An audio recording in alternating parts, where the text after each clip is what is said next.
गणेशोत्सव अगदी 2 दिवसांवर आला आहे आणि बाप्पाच्या स्वागतासाठी संपूर्ण राज्यभरात तयारीचा जोरदार माहोल आहे। मेहकर शहरातही बाजारपेठा सजल्या आहेत। मूर्ती विक्रेत्यांना उत्तम प्रतिसाद मिळतो आहे, परंतु यंदा गणेश भक्तांना महागाईची झळ बसणार आहे। मूर्तीचे दर तब्बल दुप्पट वाढले आहेत।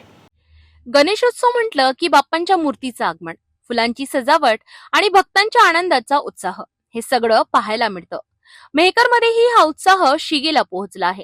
शहरातील बाजारपेठा गणेश मूर्ती, सजावट साहित्य आणि फुलांनी फुलल्या आहेत। विक्रेत्यांना यंदा चांगला प्रतिसाद मिळत असला तरी मूर्तींच्या वाढलेल्या किमतींनी भक्तांच्या खिशाला चांगली झळ बसली आहे। मागील वर्षाच्या तुलनेत यंदा गणेश मूर्तींचे दर 30 ते 40% वाढले आहेत। काही ठिकाणी दुप्पट दर आकारले जात आहेत।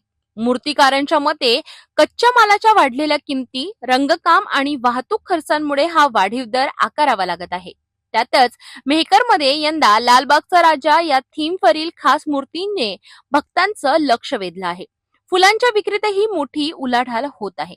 हार फुलांच्या स्टॉलवर भक्तांची मोठी गर्दी दिसत आहे। जरी महागाईचा फटका बसत असला तरी बाप्पाच्या स्वागतासाठी भक्तांची श्रद्धा आणि उत्साह कायम आहे। महागाई कितीही असो, बाप्पांचं आगमन थाटामाटातच होणार अशीच भक्तांची भूमिका आहे। मेहकरसह राज्यभरात गणेशोत्सवाची लगबग सुरू झाली आहे। मूर्ती महाग झाल्या असल्या तरी भक्तांची श्रद्धा आणि उत्साह कमी झालेला नाही। बाप्पा मोरयाच्या जयघोषात प्रत्येक भक्त आपल्या सामर्थ्यानुसार बाप्पाचं आगमन करीत आहेत।